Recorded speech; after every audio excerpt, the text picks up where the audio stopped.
Fala pessoal, tudo bem com vocês? Eu me chamo Michael Clarim, é um prazer muito grande estar aqui para juntos estudarmos o resumo geral da lição da Escola Sabatina. Se você é novo por aqui, eu quero te convidar, inscreva-se no canal, ative o sininho das notificações, deixe o seu like, o seu comentário e compartilhe esse conteúdo com todos os seus contatos. Vamos assim avançar no estudo da lição da Escola Sabatina. Queridos, o tema da lição da Escola Sabatina desta semana é Vivendo a Lei.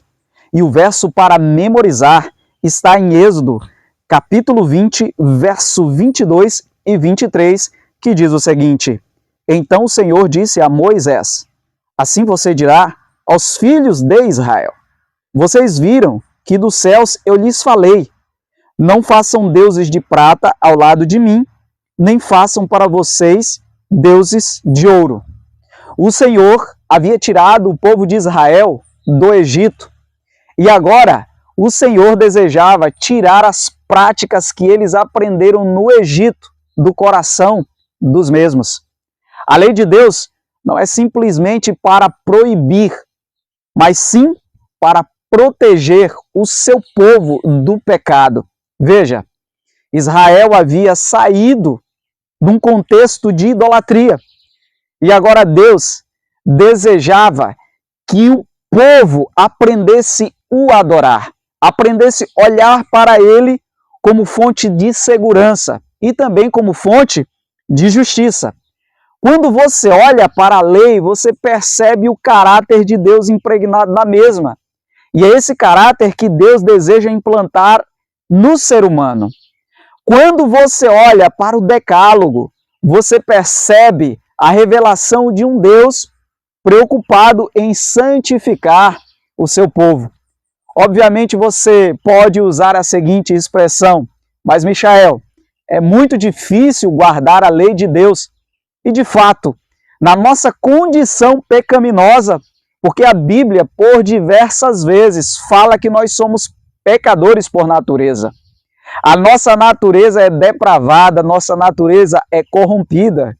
E o apóstolo Paulo diz que a lei ela serve como um espelho para mostrar o nosso pecado, para mostrar a nossa falha.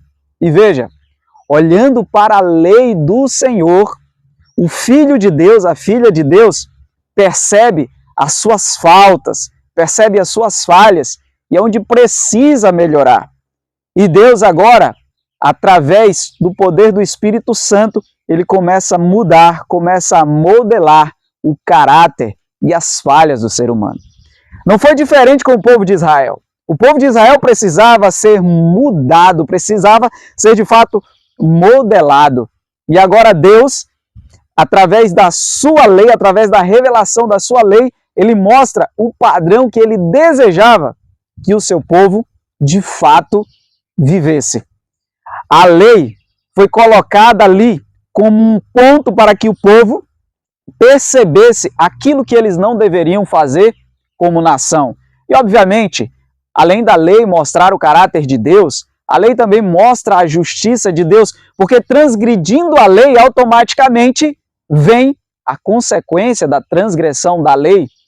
E Deus estabeleceu ali juízos para que os juízes em Israel os executassem de forma que o povo pudesse ser liderado de forma justa. A lei também demonstra o amor de Deus, porque veja só, quando no mandamento nós lemos não matarás, Deus está ali de forma clara mostrando o valor da vida, mostrando que a vida de fato é algo importante, que a vida de fato é algo que nós devemos, que o ser humano, melhor dizendo, deve preservar. Sabe, quando eu falo nós, eu falo como indivíduo, porque nós devemos dar valor à nossa vida como indivíduo, mas também a humanidade como um todo precisa olhar para a vida como algo de fato valoroso. Quando a Bíblia diz assim, olha, você não deve cobiçar nada do seu próximo. Primeiro, Deus está querendo proteger o indivíduo, o cobiçador, porque a cobiça é a inveja e é um sentimento horrível. E também Deus está dizendo assim, olha, valorize o esforço daquele que correu em busca para conquistar o que conquistou. Fica claro para você? Então a lei é de fato para nos proteger, para nos privar.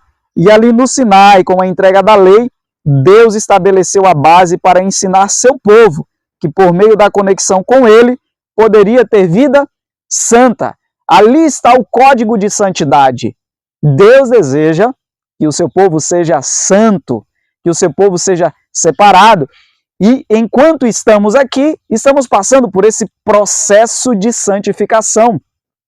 Nós fomos justificados por Cristo através da obediência do mesmo à lei. O ser humano foi justificado, aquele que se arrepende.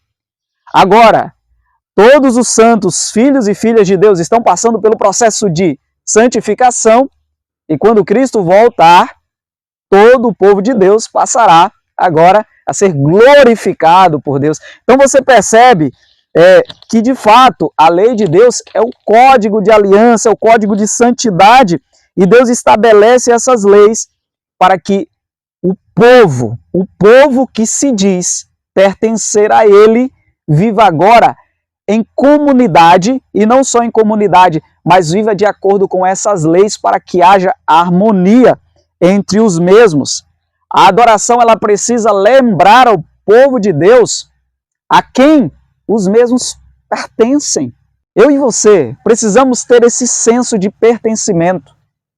Nós pertencemos a Deus, pertencemos ao Rei do Universo, ao Senhor dos Senhores. E veja, o plano original de Deus era que o seu povo, de fato, não tivesse entrado num contexto de pecado.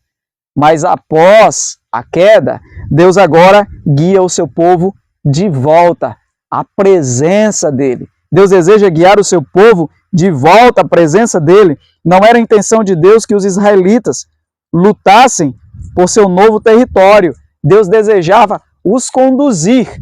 Deus desejava os levar. Deus desejava expulsar o povo de Canaã, o povo que estava em Canaã, ali, sem precisar usar a espada.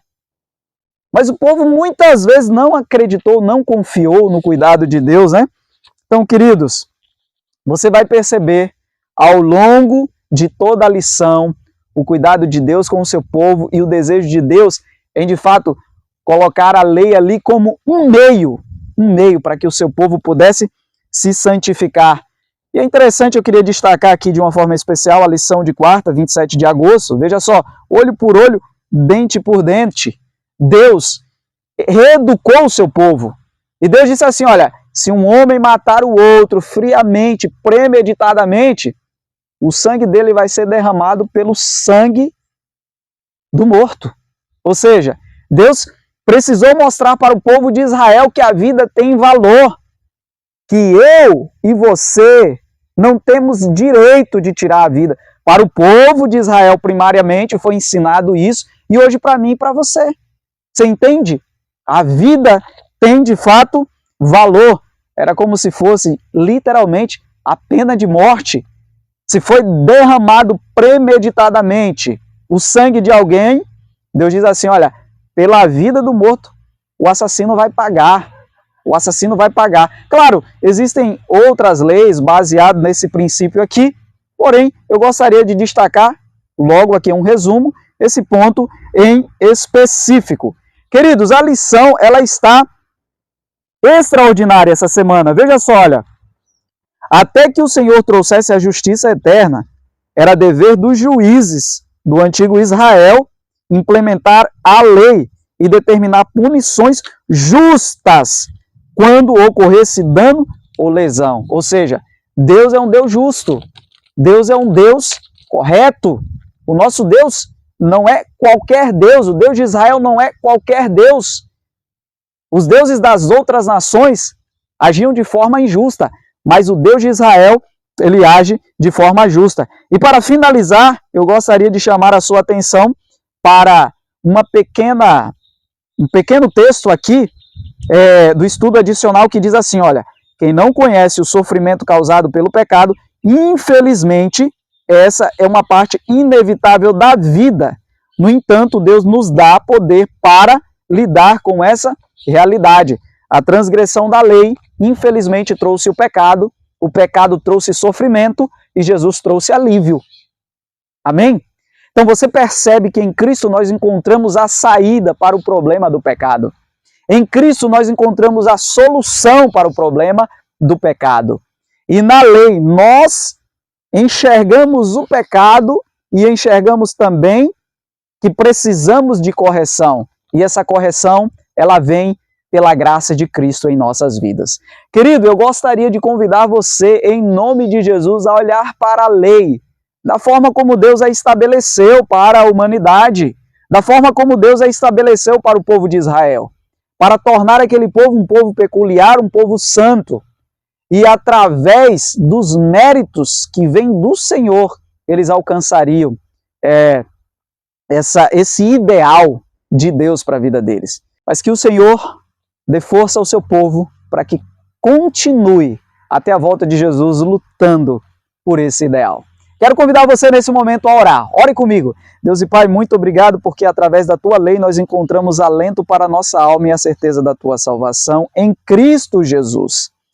Senhor, que a lei não sirva simplesmente como um peso, mas que sirva como um espelho para que nós olhemos para a nossa condição e mesmo que não consigamos encontrar salvação, olhemos assim para Cristo e através dele vejamos a vida eterna através da graça, Deus. Obrigado por tudo que o Espírito Santo continue atuando em nós. Nós oramos em nome de Jesus. Amém. Querido, Deus abençoe a sua vida. Não esqueça, compartilhe, tá bom? Para aí um pouquinho agora, compartilhe esse vídeo.